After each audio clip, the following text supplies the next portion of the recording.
Then one day it wasn't illegal, and it spread. So things changed. Now that Christianity was the main religion, philosophers started to try and explain religion philosophically, or maybe explain philosophy religiously.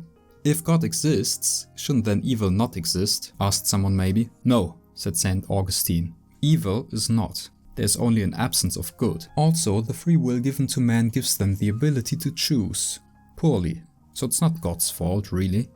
Another Christian confronted with evil in the world was Boethius, who was to be executed for treason, and then wrote The Consolation of Philosophy, a conversation with Lady Philosophy as consolation for his impending death. He also tried reconciling Greek philosophy in the form of free will with his beliefs of an omnipotent God, arriving at the conclusion that time is a human construct and God is beyond such things, being able to see the future as he lives in an eternal present. So while he knows what we are going to do, we still get to decide what we do. Hold on, said Avicenna 500 years later, an Aristotle fanboy trying to reconcile his teachings with Islam. Aristotle said the soul and body are one and the same. Imagine a man suspended in mid-air, Avicenna said, with no senses or knowledge of anything. Still he would be aware of existing. Peculiar indeed. The only solution? An immortal soul. Though its individuality isn't conserved beyond death. This angered some Islamic thinkers in the 12th century, but he was already dead, so he didn't much care. Also at that time came another Aristotle fanboy, Averroes, who loved philosophy and the Quran.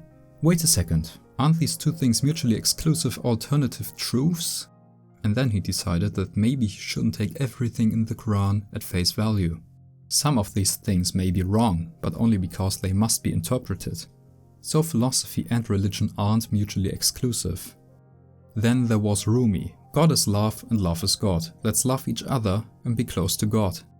Man is but a connecting tissue between life, death, rebirth, the past, future and present. The most important thing is feelings. Let's turn back a little bit and go back to Europe, where Anselm of Canterbury has just proven God's existence. For that, we need an exhibition match. Anselm versus a common fool.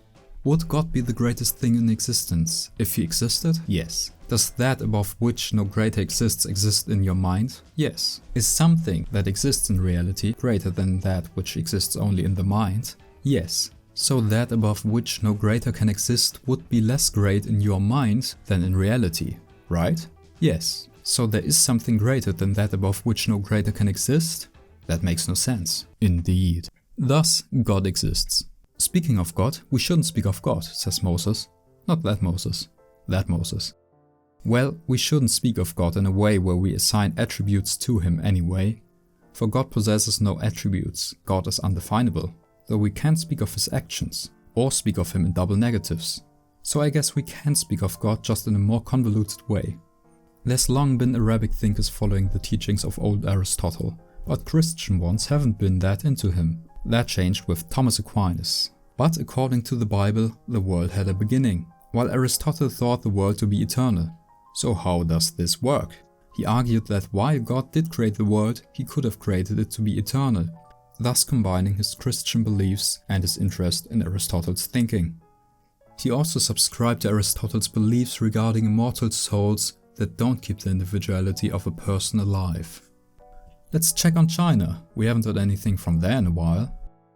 Well, the ancient Chinese schools of thought were all quite influential to different degrees back then. During the time of the Song dynasty, a new form of Confucianism took China by storm. As the name implies, Neo-Confucianism revived concepts thought of by Confucius, while adding legalist, Taoist and Buddhist influences. Around 12 to 1400 AD, scholasticism was seeing its peak in Europe. While Thomas Aquinas might have been the pinnacle of this school of thought, there were still more thinkers to come. Scholasticism aimed to harmonize Christianity with philosophies such as Aristotelism and Neoplatonism. John Duns Scotus spoke of univocity of being, meaning that descriptions of properties regarding God are the same as descriptions of properties regarding, for example, humans. So the essence and existence of all things, including God, are one and the same. This is in opposition to Aquinas, who argued the distinction of essence and existence in finite beings. His concept of hexaity describes the distinction between individuals and what makes an individual this individual. It could also be called something like thisness. In England, William of Ockham used his razor to not only shave his beard but also hypotheses that are unnecessarily complicated. More specifically, Ockham's razor proposes that one should generally select solutions that offer the fewest assumptions. Sure, that old lady lying on the ground across the street might be a scam artist lying in wait for someone to try and help just to stab them and steal their wallet, but it could also just be an old lady having a heat stroke. Nicholas of Cusa said that God comes before everything, even before the ability to come before everything. Thus, he describes God as the non-other. As God cannot be simply explained or understood by the flawed human mind, he came up with the idea of learned ignorance, which is itself not a simple concept to understand, yet vaguely describes the act of gaining knowledge about your own lack of knowledge rather than claiming to know God. Speaking of ignorance, Erasmus of Rotterdam claimed in his satire In Praise of Folly that religion itself is a form of folly, and that folly is an essential part of being human. Alright, now wait a second. What's all this talk about God? What about us?